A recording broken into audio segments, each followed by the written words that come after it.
We're back. You guys saw how the National Enduro went. You saw the testing that we did before that, but the thing is that there was more testing that we could have done. So Brian, feel free, make fun of me, or at least tell me where we're at, what we're gonna be doing. 7 Ps, everybody knows what that is, or not. Is that something from like 70s porn? Close, but not quite, you know, but that's how we got where we are probably. Oh yeah.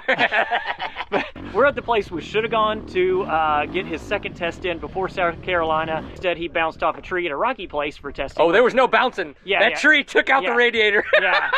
Best advice I've had for woods racers for years is go around the trees. You know, you'd think it'd be understood. Right, right. We just did a warm-up moto. Anytime you're going to test, figure out your course. We got a 3-minute layout here. Did a good warm-up moto, so now he knows where his line's in. So now we're truly ready to start testing.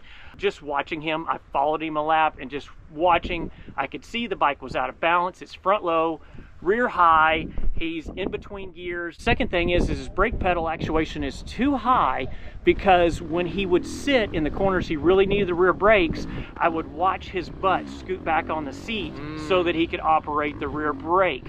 So I witnessed several things, and then I actually got on the bike, which I didn't even need to do, but I got on the bike just to make sure that what I saw was correct, and it was on all 3 cases. What are we gonna do to try to correct all of that?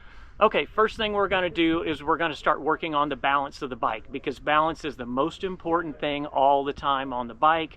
We are also gonna adjust the gearing. For an expert rider, which he is, believe it or not, okay? Don't let anybody fool you. It's all relative, depends on where you go. An A rider here in Texas on a 350 should be riding 90% of the course in 3rd gear. He should be using 2nd gear for the tight stuff. Why the engineers and the good Lord put neutral between 1st and 2nd is because you're not supposed to be shifting through theirs while you're racing. That's the easiest chance to find. It's not a false neutral, it's a real neutral when you hit that one. Neutral. We want to get the gearing where he's doing the majority of his riding in 3rd instead of in 2nd, and then he can use 2nd for the tighter, more technical situations. 350's rev forever, so if we can get this bike geared right, he'll cut out shifts, and he should be able to just focus more on hitting his marks on track instead of trying to be in the right gear all the time. Okay, so to balance the bike, where do we start? The bike, when we worked with it before, wasn't completely broken yet, so we're going to do a basic check the race sag versus free sag. Make sure we put those numbers kind of right back in the middle where they should be. And then we're also going to look at the fork height. And I don't know what all he adjusted while he was in South Carolina, so I'm just going to go through and generally check through everything again. But the bike is out of balance. It's riding high going into these turns, through these sandy, rough sections, making the front end feel like it's tucked underneath you. Okay, so the front end feels like it's tucked underneath you, and when you're going through sand, rollers, and whatnot in a turn, that is a very uncomfortable feeling, and just you're not going to be able to charge and feel aggressive doing Agreed. that. So I don't feel like I can charge or be aggressive. So we're going to figure out which one of those 4, if not multiple of them, are off. Perfect. Okay. One thing I was going to point out is if your tuner doesn't have to wear readers, how experienced could he really be? True, true. Just check the free real quick, or static. So just balance it for me, sir, Yes, sir. if you would. Okay, we are spot on at what WP considers perfect at 35 on the free. Okay. Go ahead and hop on the bike for me. And let's get the enduro position once again. You're in your happy spot. Put that foot on the stand. Hold front brake. So enduro sag setting. Lots of people still think they should set it standing up, but and that works, unless you never stand up when you're riding. We're being realistic. Okay, we're spot on at 100 millimeters on top of the 35 millimeter free. So we're either going to take a round out of the preload and lower the rear down, or we're going to push the fork down. One of the two. That's going to be our first adjustment for balance. You know that everybody said we should have used our hands? Yeah, it's just a great theory when your shock's not covered in sand. When your shock's covered in sand, that can be a little more challenging to get that thing to spin. Sometimes it will, and sometimes when it's covered in sand and you don't have anything to wash it off with at the track, oh God, we'll make it work. There we go. Again, it's like you've done this before. Yep. We still have a black mark? Yep, I saw the tip of it. Oh, almost. I didn't even show you the tip. Just the tip, just the tips. Oh yeah, we got that challenging with the sand. Okay, so I recommend washing this first. We're gonna stick to that next time. It's ridiculous. We wanted to do a true back-to-back, so that's how it goes. And nice and snug. All right, there's our balance. So first test is going to be just checking our balance. We're going to go run a couple of laps. We made a ride height change, and you instantly went faster. You felt the better balance. I got in behind you and followed you as well, and I witnessed it myself. We do have a few rider technique issues where you were sitting down a little early in a couple of spots, which would compress the suspension right before the last roller or braking bump, and then it would unload on you right when you needed to turn. Okay, so we're going to work on these technique issues as well. We also noticed that your brake pedal was a little high, because for you to use your brake pedal in the flatter turns where you could kind of trail brake in and set up for the berm, I watched you physically scooting your butt back on the seat so that you could operate the rear brake pedal. That's no good. We need to be able to stay up in that attack position all the time. The back half of the seat is just for hauling honeys around in the pits, remember? Okay, the rider sits at the front. So now we've adjusted the brake pedal down a little bit, so see if we can cure that issue. So now we're going to try to fix this issue where you're in between gears all the time. So we're not done suspension testing, but we're just working the bike, getting everything generally better. I don't want to set the suspension up, I don't want to focus on just the suspension while the gearing's still so far off, okay? So we'll keep getting things better as a whole before we start fine-tuning anything. So.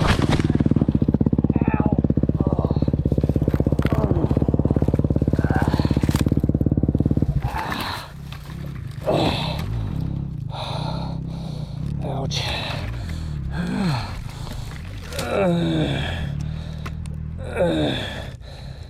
I'm kind of stuck.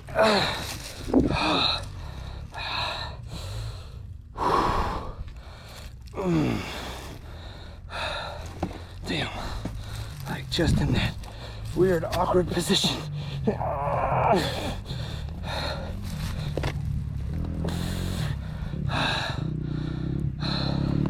Oh, there we go. Ow. Okay, that hurt. So now we're about to jump up 3 teeth on the rear sprocket, okay? Rear sprocket teeth, depending on overall ratios, are somewhere between 2 and 2.5%. So we're going somewhere between 6 and 7.5% change. And I'm hoping that that puts third gear right in that happy spot. Because right now, in some of these spots, you're either too revved up in second and the bike's too jumpy and hard to hit your marks, or you're bogging it in third. So hopefully this is the happy medium. And like I said, we might fine tune up or down a tooth from there, but I'm making a big jump. I believe in big changes when testing to make sure we're going the right direction. Then once we know we're going the right direction, then we can fine tune to the happy spot. The chain is set up for that 1447 and we're trying to put a 50 on there. So he was saying that we typically get about 2 teeth per axle block swapping around, but we can't even get there because we don't have enough with the chain length. So it's definitely a little loose for right now, but in the long run that's okay. But what he was saying, so we went from a 47 to a 49 and we were able to just turn the axle blocks around. Now we probably maybe tighten it just a skosh, but we're gonna leave it for right now. See how that way chain tension doesn't get in the way of the suspension right now. No, anytime I do a sprocket change, I'm gonna give it a little bit of love. Let's put some lube on there, So, I mean, because every sprocket's gonna be, unless everything you're doing is exactly brand new that day, everyone's gonna be a little bit different. So yeah, I mean, this happens to be my brand new sprocket, so I don't want it to get roached. So if you go from 3 fingers to 4, it's a good idea to use lube. Right.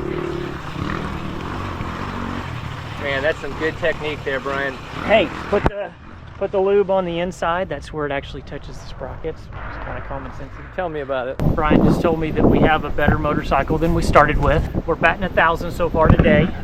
Each change is moving us the right direction. He's gaining confidence on the bike. He's able to push a little bit harder, feeling more in control. I've been following him from time to time so that I can watch the bike in action. Plus I sit off the side and watch it go by a few times. It does seem to be, we've got gearing closer to where it should be. We need a longer chain. I think we need 1 more tooth on the rear, but we need a longer chain to do that. So we're gonna try that next time out. The going up 2 teeth helped considerably to put him in third. And then balancing the chassis, we lowered the rear a little bit with preload. That made it better. It still felt like the front was softer than the rear, And but I knew that today the bumps are pretty big and soft, so I went to the high-speed adjuster on the shock, because the high speed will let the rear settle and drop more as you're going through bumps into turns. Because the bike was getting into the turns, going through the bumps, the front end was getting lower than the rear. So by backing out the high speed, it lowered the rear and made the bike more level going into the turns. Well, Brian, we've done the thing, right? We messed with the gearing. We went from a 47 in the rear to that 49. We think we might still want to go up to a 50, which I'll let you talk about a little bit here. We did some suspension work too, where we were talking about really getting a little bit more sag in the bike, but then also we added some compression in different spots, and you pulled out some other bits and bobs. So you've ridden the bike now that we're where we're at. You seem to be really happy with it, but talk me through how you think it went for us and how others can kind of leverage what we did today. Gearing, I do think we need to add one more two to the rear still, just because the XCF style transmission gets a little gappier the higher you get in the gears. We do have it, we're in third gear by the vast majority of the time now, still drop to second in the tight twisties. And second seems to be really happy, but if we shift up to fourth now, it's literally almost bogging, and that's because that XCF transmission spreads out more. But one more tooth on the rear, I really think would put third gear where, gosh, we could use it. I mean, almost, it'd almost be an automatic. You'd almost never shift this bike at that point, because the 350 has good torque these days, yet will riff so far. If you just start going off doing 1 or 2 click changes, then it's like, am I really feeling it or not? A lot of the time you're like, oh, I think it's stiffer because I know I went 2 clicks stiffer, and so you go out looking for that. I keep the question simple. Okay, is it better, worse? Yeah, exactly. Is it better or worse? Okay.